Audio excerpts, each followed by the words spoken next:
To start quilting my Go with the Flow panel quilt, I'm starting in the panel, and I have marked it with a 2-inch stencil into 2-inch boxes. I took that idea from the fabric because the fabric has little pumpkin seeds in it, and that's what I'm going to stitch on here. I am going to free motion stitch these, but you could do this against a ruler. A 4-inch half circle would work great in here. I'm using black thread, so it's not going to show up very well on the fabric, which is great because that means it won't interfere with the panel very much. So we'll see how much you can see on the video. So I have my 2-inch square right here. You can see I made a little false attempt on the marking, so this is the first one of these I've done. And I'm going to stitch, pumpkin seeds in these squares. Now, when I think of pumpkin seeds, I think of cake, because I always think of cake. And a cake, whether it's a big Costco cake or a tiny little Hostess cupcake, is always cut into 4 pieces. So I need to put 1 piece of cake, a quarter of a circle, in each box. And what I'm doing while I'm stitching is I am putting my eye at the corner where I want to end and letting my hands get me there. In the beginning, it'll be a little less than perfect, and at the end, it'll still be less than perfect, but less than perfect. So if I wanted this to be more perfect, I'd either do it on my computerized long arm or I would use a ruler. But I'm enjoying the free motion process. Today is a great day to just sit and stitch. So I'm going to make 1 piece of cake to the corner and stop.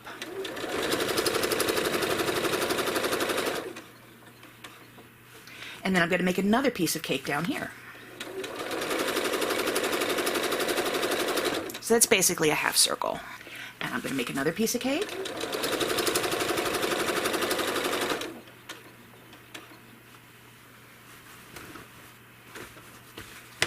And then another piece of cake.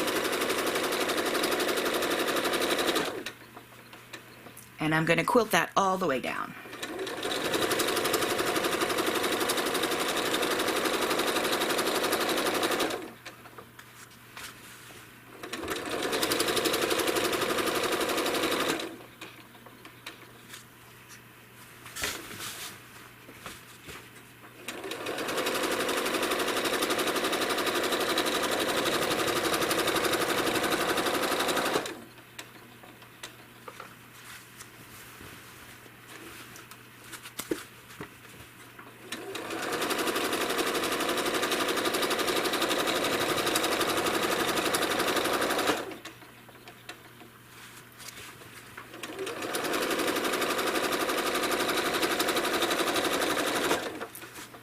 And when I get to the bottom, I can stop or I can stitch backwards.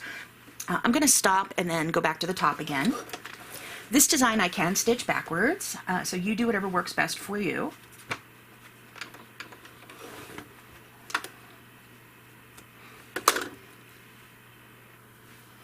So I'll go back up to the top, go into that same starting point, and I'm going to put another piece of cake over top of it to make a leaf.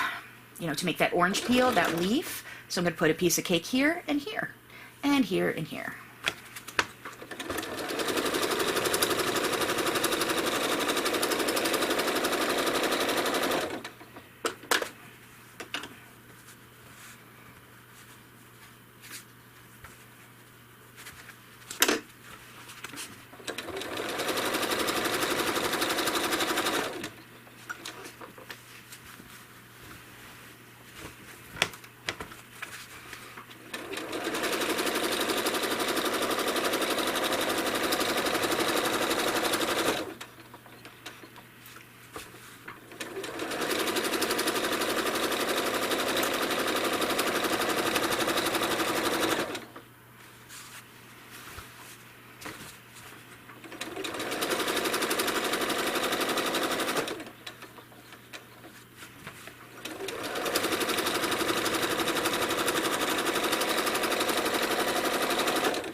And hopefully you can see these in the camera, the pumpkin seeds. I'm going to continue that all the way across my quilt.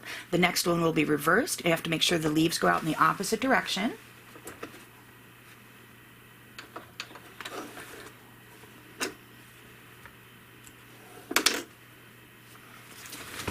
up to the top and cut that thread. So I had 1, 2, 3, 4 lines of stitching coming out from that exact same place. And now I'm going to stitch over 1, 2. And then I will have another right here. And I will have 4 coming out of here. So it's do 4 rows, skip 2, do 4 rows of stitching, skip 2.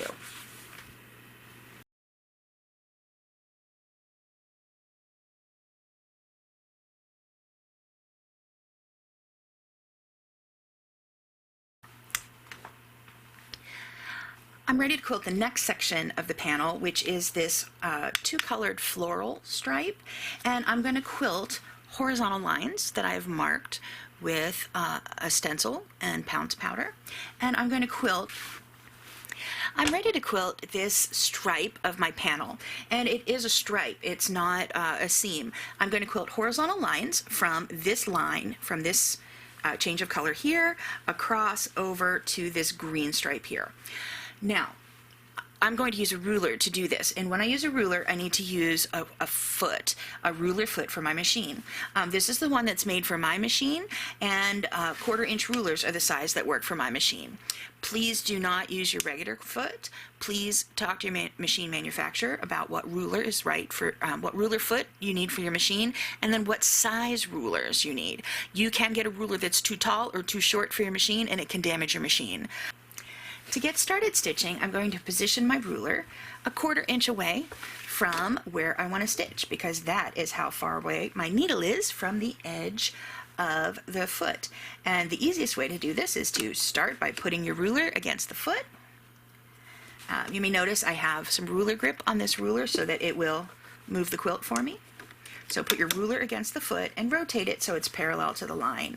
I'm only going to stitch down 1 inch to that first marking. And now I'm going to hold the ruler parallel to the line where I want to stitch.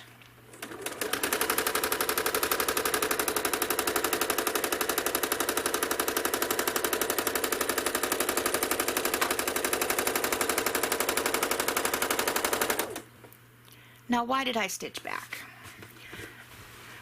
Because I don't want to stitch across this line and then across this line and across. I want to only stitch across this line here. So I'm going to stitch down.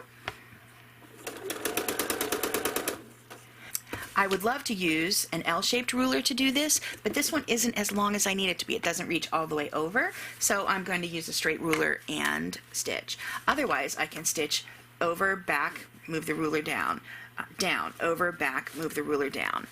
So I love L-shaped rulers. And I'm going to stitch.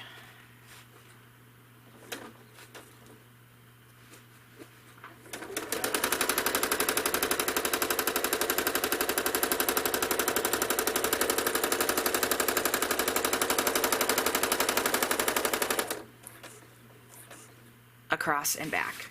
You can see that the ruler itself moves the fabric, which is great because it works like using my Batt Scooters. So I'm going to stitch down.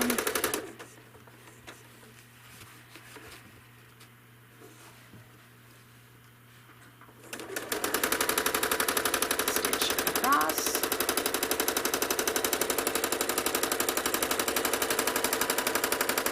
And back. And down. And I'll continue doing that all the way down both of the panel ends.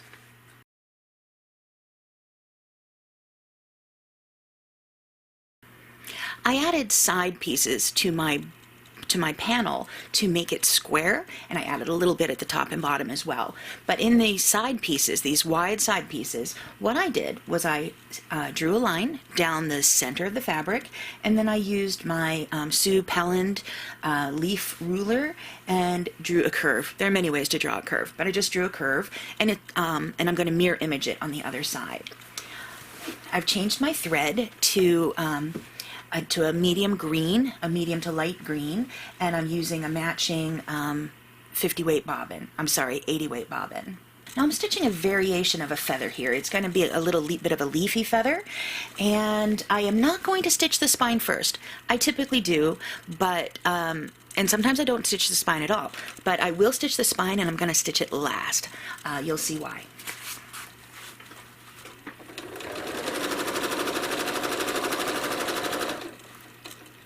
So that little bit of a feather has a bit of a leafy feel to it, and we're going to continue that all the way down.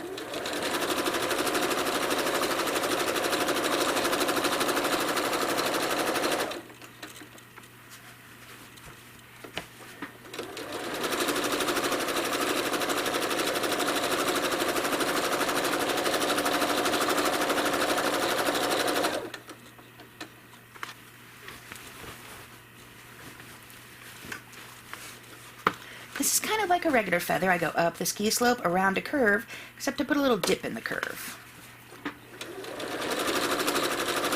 And back to the spine.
So that's one side of my feather. I just go back up to the top and match it on the other side.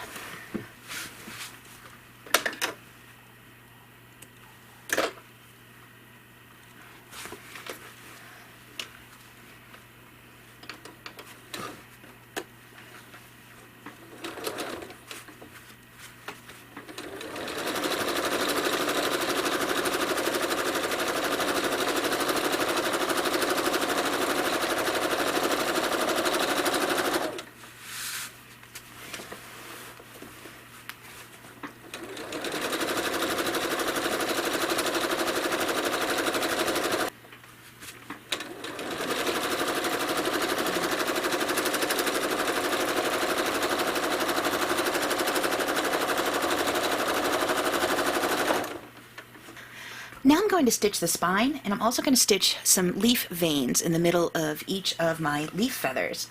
And this one's a little hard for me because I have trouble going left, right, left, right. I get mixed up. I'm directionally challenged, but I don't want to have to stitch it twice, so that's what I'm going to do.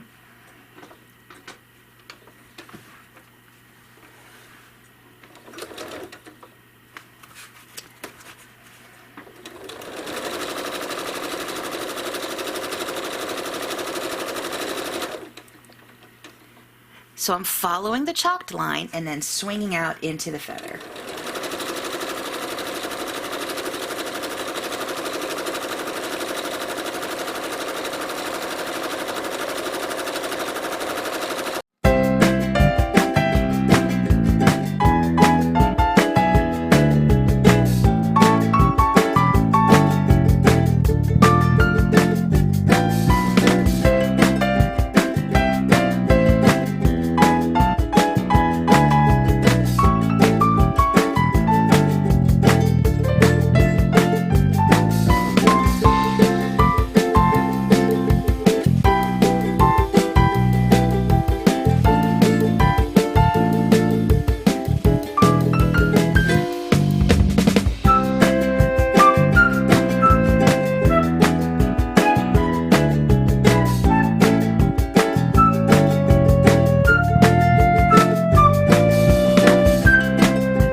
I'm super happy with how this turned out.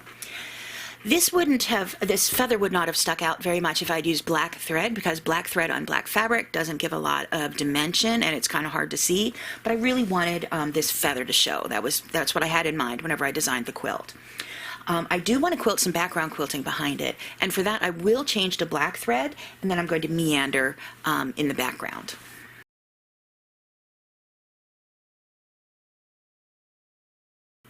I'm now looking at the border of my quilt, and it's all made up of different blocks, and they are black, white, or green fabric based. I'm going to use black, white, or green thread as appropriate, and I'm going to make a couple rules. So in the background, in this border area in the blocks, anything that's long and skinny is going to get ribbon candy in it, because it's my favorite design and because I like it in there. Like, I've already stitched ribbon candy on here, which you can't really see because it's black on black. But I'm going to stitch ribbon candy on here. On some of the other blocks, you'll see it in the green. You'll see it in the white thread. I'm just quilting it on here to stay consistent. One thing I do is I take some tape, some 1/4 inch tape, and stitch off my binding area. So when I make my ribbon candy, I know where to stop.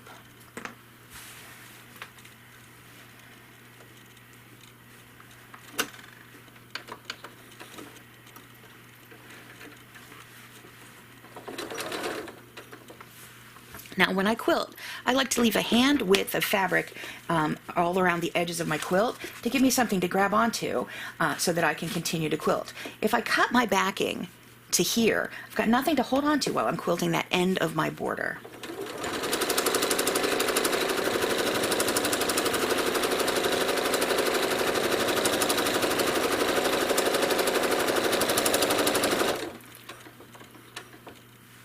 And again, you're not going to be able to see this with black thread on a black fabric, but that's what I'm going to stitch as I go all the way around.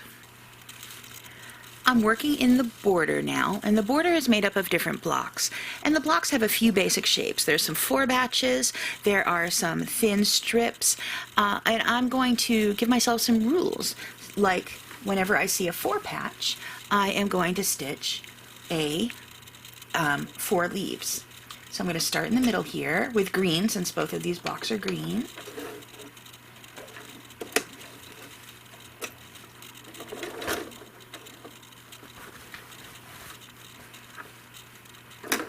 Get my Batt Scooters.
So there are my 4 leaves.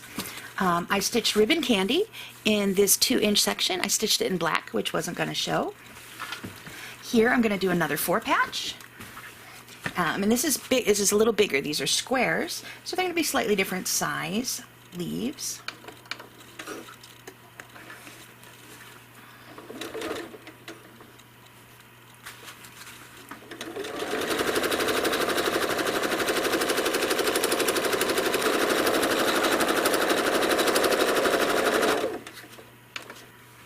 And I'm going to continue doing that in every 4 patch all the way around the quilt. My rules, like I said, I give myself rules for this quilt. If there's multicolored blocks, I'm going to use green thread. If there's green fabric, I'm going to use green thread. If there's black, I'm going to use black. And if there's white, I'm going to use white. So pretty simple rules, and I'm just going to keep on quilting the ribbon candy and the 4 patches so far. So I've stitched all the ribbon candy, and I've stitched all the 4 patch leaves going in 4 directions. This quilt's very leafy, very botanical, so I'm going to stitch leaves coming out from this center here. This has been ribbon candied. It's in black. You can't see it. So what I'm going to do is I'll start up in this corner.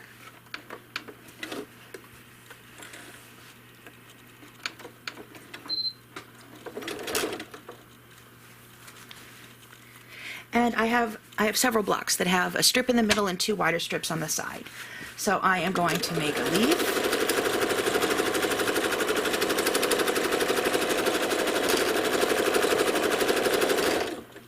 Now what I didn't tell you is I marked every 2 inches here, so this is marked in quarters. I'm going to sneak over to the next one.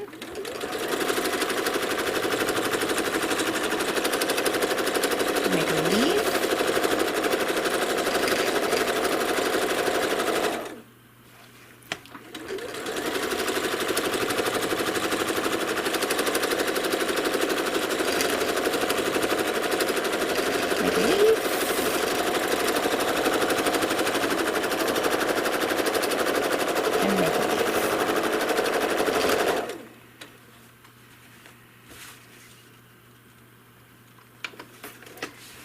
I have these 4 leaves done, and I'm going to make 4 mirror image ones. Now, they're not going to be mirror image, they're not going to be perfect, but they're going to go in opposite directions, and they're going to be approximately spaced, and that will work out.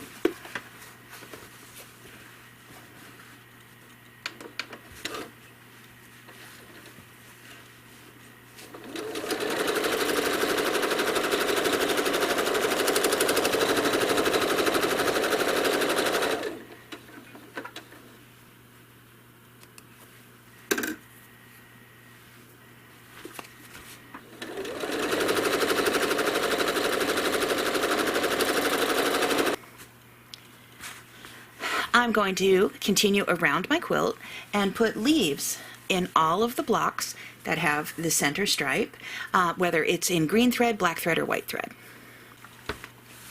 I have several blocks that have a square with a frame around it. So in the square in the middle, well, in the outside, I have ribbon candy. It's in black, you can't see it. And I mean, if you can, that's great. You're allowed to. I just don't believe you can. And I'm going to stitch continuous curve in here. Now, I know I did free motion pumpkin seeds in the center of the quilt, but this is larger, and I'm pretty comfortable quilting free motion, pumpkin seeds, and clamshells and things like that, up to maybe 2 inches, 3 inches. This is 4. So I'm going to use a template. This is a slice template from Handy Quilter. So I have a 1/4 inch template that works with my foot. Again, we spoke about this earlier in the video. Make sure you have the right foot and ruler for your machine. So corner to corner. And when I put the ruler, I touch it to my foot and I rotate it till it's a 1/4 inch away from where it needs to be over on the far side.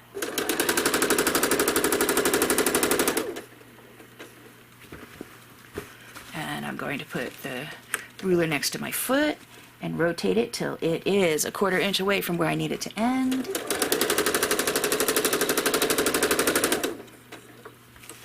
And then here I'm placing the ruler next to my foot and rotating it until it's a 1/4 inch away from where it needs to end, as you can see here.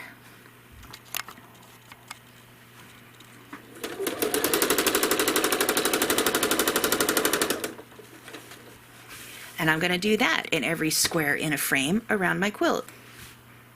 The last shape I want to quilt on my border is the full square. In the little rectangle squares, what I quilted was a flower and a leaf, and you've seen me quilt leaves, so I'm going to quilt a flower here and show you what that looks like. So I can draw a big X in here, or I can use a stencil, or I can drop my thread approximately in the middle.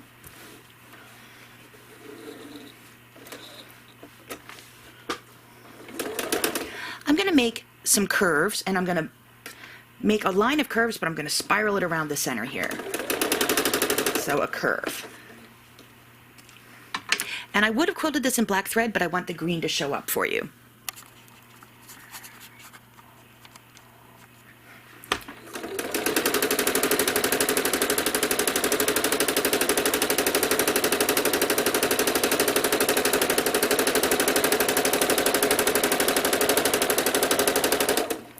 So as I'm taking those C's around and around, I am not trying to get them to match the row below it. I'm not trying to get them to touch the row below it.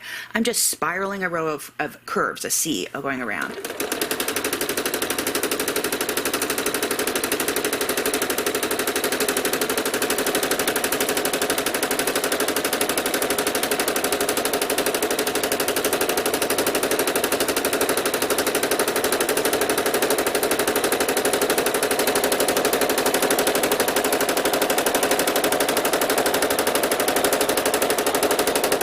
And I'm going to stop here because I'm close to the corner, and I'm going to stitch a leaf in the corner.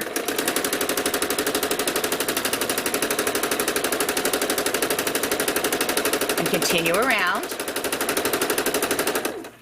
and another leaf up to the corner.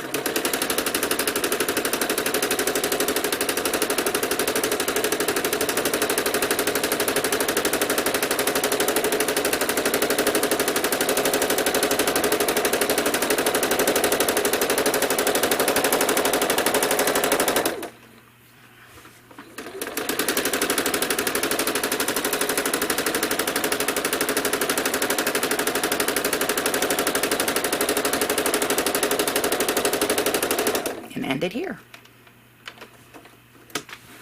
So there's a flower on this pattern block.